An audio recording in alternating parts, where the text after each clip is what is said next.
Ça y est, l'Église catholique universelle a finalement un nouveau pape. Les cardinaux réunis en congrès ont, après plusieurs tours de scrutin, jeté leur dévolu sur le pape Léon XIV pour succéder au pape François. Longtemps attendu, les députés nationaux de la nouvelle session ont entamé ce jeudi l'interpellation de certains gouvernants et mandataires publics. Pour ce jour, les élus du peuple veulent voir clair sur la vie sociale des Congolais émaillés de beaucoup de difficultés.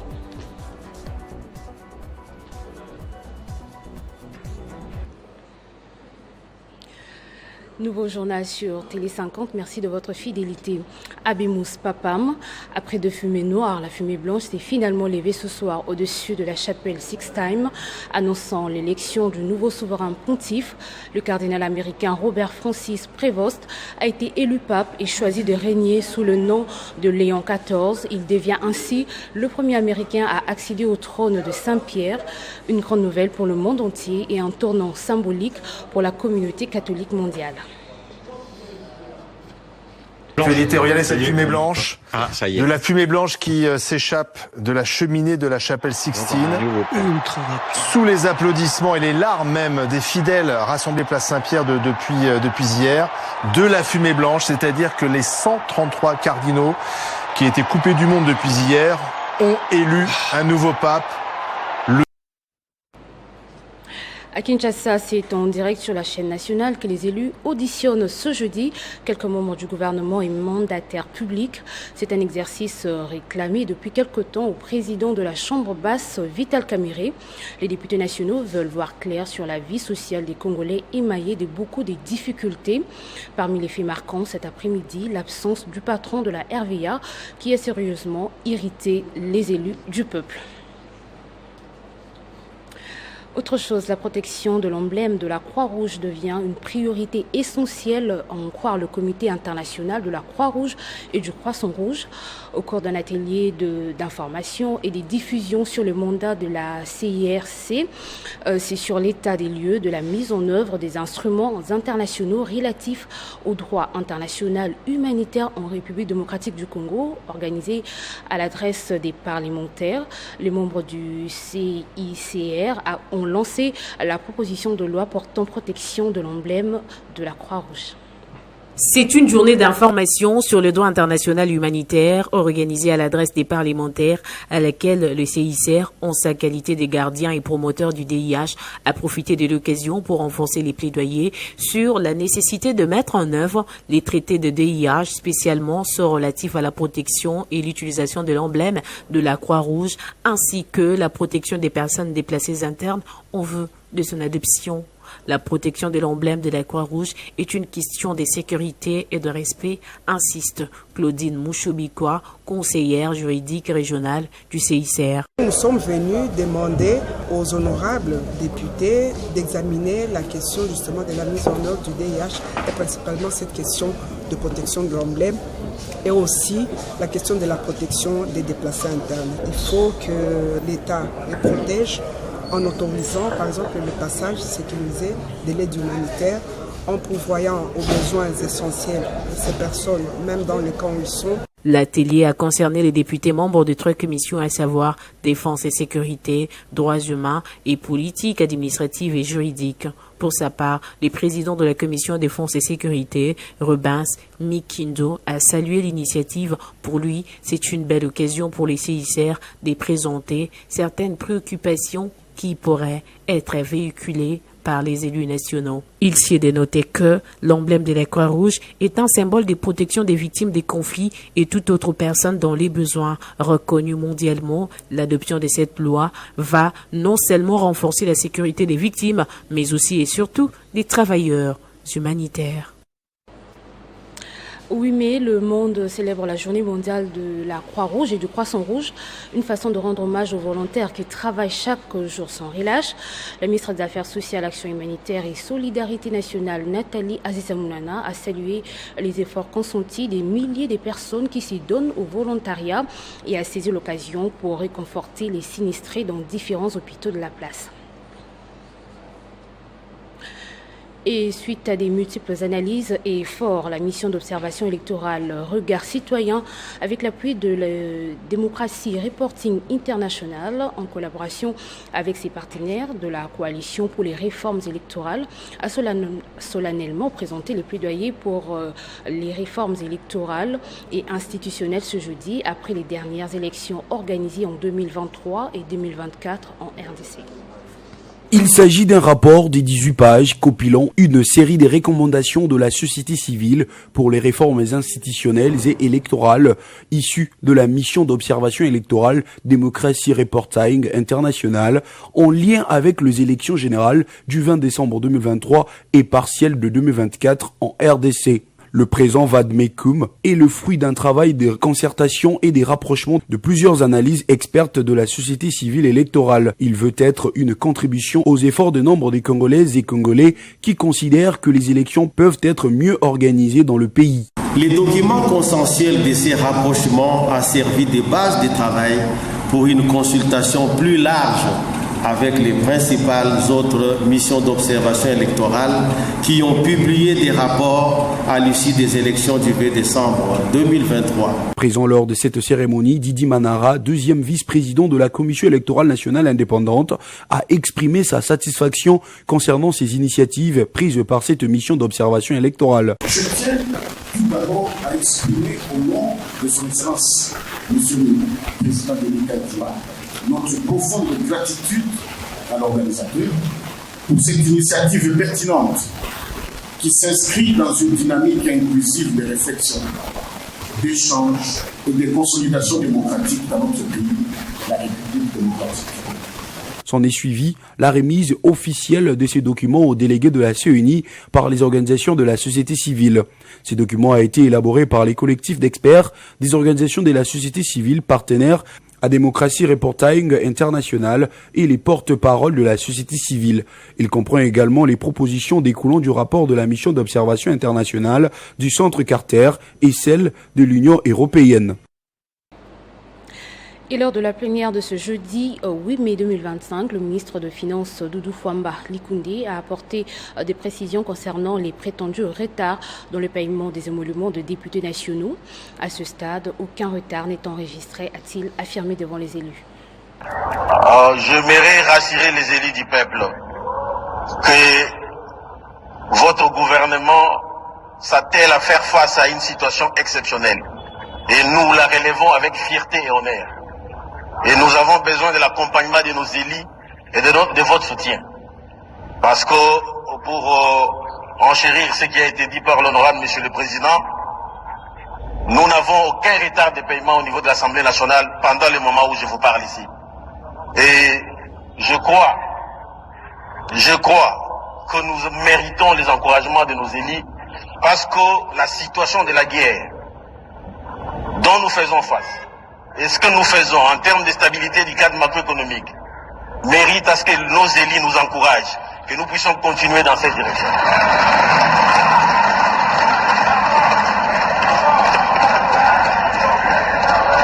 Honorable Monsieur le Président de l'Assemblée nationale, honorable membre du bureau, honorables députés nationaux élus légitimes et souverains du peuple congolais, il vous souviendra qu'au cours de la séance plénière de votre prestigieuse chambre, tenue le 14 décembre 2024, j'ai eu l'avantage de répondre à votre invitation afin de présenter à la représentation nationale les arguments favorables à l'inscription et au maintien de certains engagements du gouvernement, votre gouvernement, sous forme des accords de crédit, à la liste des matières devant faire l'objet d'habilitation par les gouvernements à légiférer par ordonnance-loi du président de la République, chef de l'État, lors de vos vacances parlementaires de décembre 2024. C'est officiel, Jules Alinguete quitte l'inspection générale des finances. Il est remplacé par Christophe Bitassiwa. Le nouvel inspecteur de l'IGF a été nommé mercredi par le chef de l'État Félix Tshisekedi, mais qui est donc l'actuel numéro 1 de cette institution. Héritier Ntambwa nous dresse son portrait.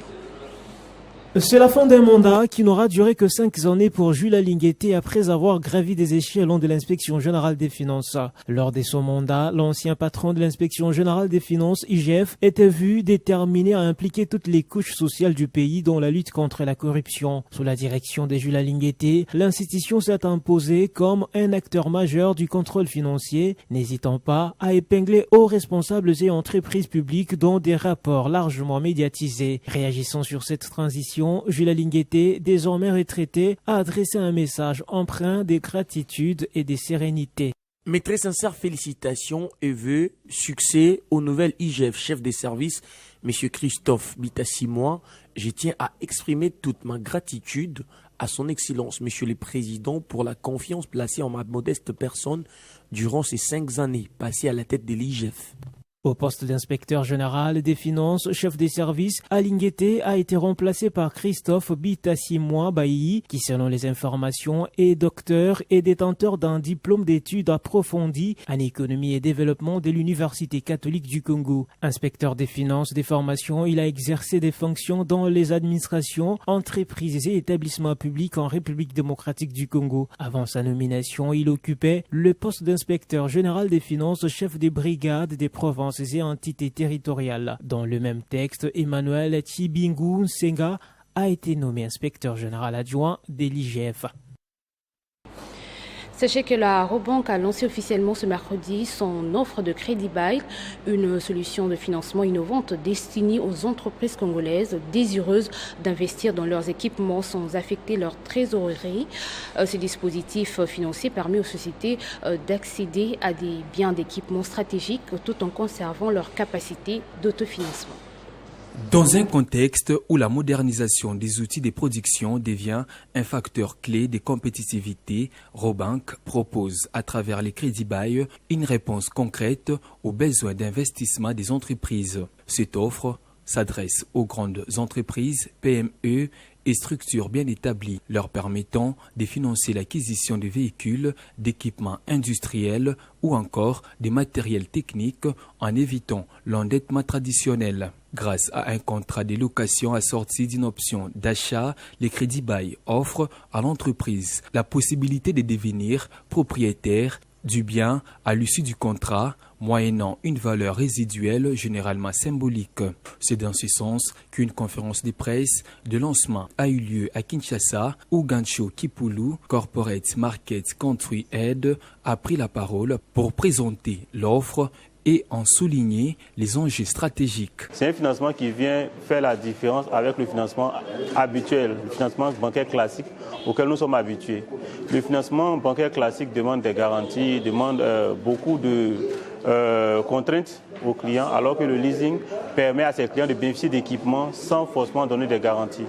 Et avec le leasing, le client a accès facilement au financement. Il peut bénéficier du levier financier de la banque sans forcément avoir la contrainte des garanties par derrière. L'une des grandes forces de cette offre repose sur sa simplicité de mise en œuvre et la richesse des services qui l'accompagnent.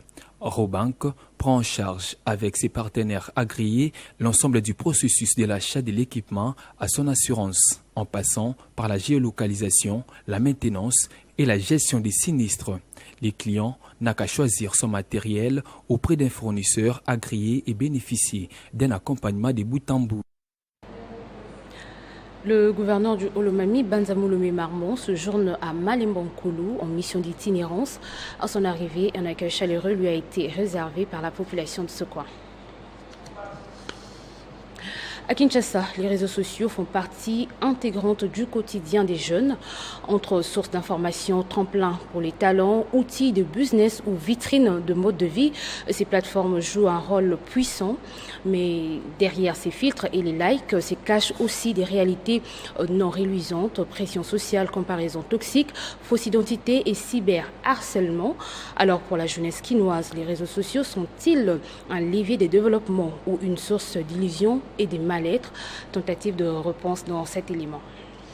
Kinshasa, capitale de la République démocratique du Congo, les jeunes sont plus que jamais connectés sur TikTok, Instagram, WhatsApp, Snapchat. Cela rythme leur quotidien. Pour beaucoup, ces plateformes sont devenues des outils incontournable pour s'exprimer, apprendre, faire du business ou simplement rester à la mode. Mais derrière cette fascination numérique, une question demeure. Ces réseaux sociaux sont-ils des moteurs d'opportunités ou bien des pièges silencieux? Des milliers de jeunes quinois utilisent les réseaux sociaux comme tremplin pour se faire connaître, lancer une activité ou valoriser leurs compétences. Pour certains, c'est aussi un espace de liberté d'expression, surtout dans une société où la jeunesse peine à faire entendre sa voix. Mais l'autre face du miroir est bien plus sombre. Entre les filtres embellissants, les corps idéalisés et les modes de vie surjoués, de nombreux jeunes développent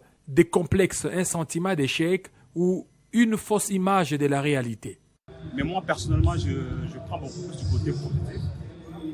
Parce que les réseaux sociaux, non seulement ça nous divertit, mais ça nous enseigne. Oui, monsieur, c'est un couteau à double tranchant. C'est juste qu'il faut savoir comment l'utiliser comme toute chose. Il ne faut pas en abuser. Les spécialistes tirent la sonnette d'alarme. Troubles de l'estime de soi, addiction au like, pression du paraître, isolement ou cyberharcèlement sont de plus en plus fréquents. Les réseaux sociaux est une arme à double tranchant. Tout dépend de celui qui l'utilise et puis comment et pourquoi. Je pense que c'est un peu comme les portes du paradis et de l'enfer. Le problème, ce n'est pas l'outil en soi, mais la manière dont il est utilisé et le manque d'éducation numérique. Face à ces dérives, rares sont les campagnes de sensibilisation ou les structures d'accompagnement pour aider des jeunes à avoir un usage sain et équilibré des réseaux sociaux. Beaucoup apprennent seuls parfois au prix de leur bien-être mental. Dans cette jungle numérique, les réseaux sociaux sont à la fois des tremplins et des pièges. Ils offrent des opportunités inédites, mais exigent une maturité que tous n'ont pas encore. Pour le jeune quinois, le défi est clair, apprendre à utiliser les réseaux sociaux sans s'y perdre. Et pour terminer, le Fonds de promotion culturelle a procédé ce jeudi au financement des projets culturels. Sa directrice générale Barbara Kanam-Mutand a reçu quelques artistes de tout genre pour cette première phase, un soutien à des initiatives qui mettront en valeur le pays qui traverse des moments difficiles. Ce jeudi 8 mai, dans son cabinet de travail, la directrice générale du Fonds de promotion culturelle, Barbara Mutund-Kanam, a procédé au financement des projets culturels. Mission est financée par projet culturel. Vous avez été parmi les personnes qui ont été sélectionnées. Wow. Pour là, vous avez contribué à un rayonnement et à la culture. Amen. Il y a un beau capier en cette période difficile. Wow. On a besoin de la cohésion de tous. Amen. Amen. Tous à l'intérieur, il y a le chef, il y a l'État pour qu'il y ait la paix. Voilà. En ce premier jour, plusieurs artistes sélectionnés se sont présentés, parmi lesquels chanteurs, stylistes, mannequins et tant d'autres. De la partie, une ambiance joyeuse signée Benjamin Kayombo, le gospel devenu célèbre depuis quelques mois grâce à son cri qu'il interprète en duo ici avec la directrice générale.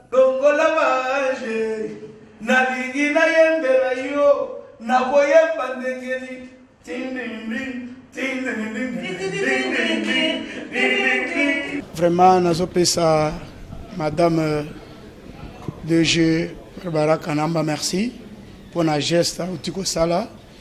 Et puis nazopesa pe mokonzi mboka, merci. Nazopesa pe batinyoso Madame azo travailler na bango, merci. Nde batu oyo tozoluka na mboka oyo bazana vision ya chef de l'État, chef asala na bango musala. Vraiment, merci beaucoup. Tous les bénéficiaires ont rendu hommage au président de la République et ont salué le travail du FPC, dirigé de main de maître par Barbara Mutund-Kanam. Je suis émue puisque c'est important pour nous aujourd'hui, surtout les jeunes femmes qui venons d'ailleurs, qui ramenant ces genres de projets qui bénéficient au pays.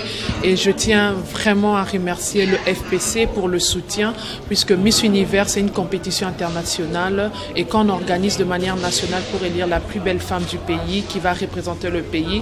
Donc l'implication du Fonds promotionnel culturel est trop intense et je tiens encore à remercier Madame la DG, Madame Barbara, qui a su s'impliquer et comprendre la notion exacte de ces projets. Une opération qui rentre dans la droite ligne de ses attributions et qui, en ce temps de crise traversée par le pays, suit la dynamique. Place au rappel des titres. Ça y est, l'Église catholique universelle a finalement un nouveau pape.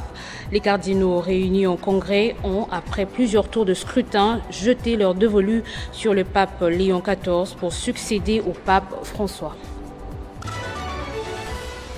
Longtemps attendu, les députés nationaux de la nouvelle session ont entamé ce jeudi l'interpellation de certains gouvernants et mandataires publics. Pour ce jour, les élus du peuple veulent voir clair sur la vie sociale des Congolais, émaillée de beaucoup de difficultés. C'en est fini avec ce journal. Merci à vous tous de l'avoir suivi, madame, monsieur. Votre fidélité nous honore.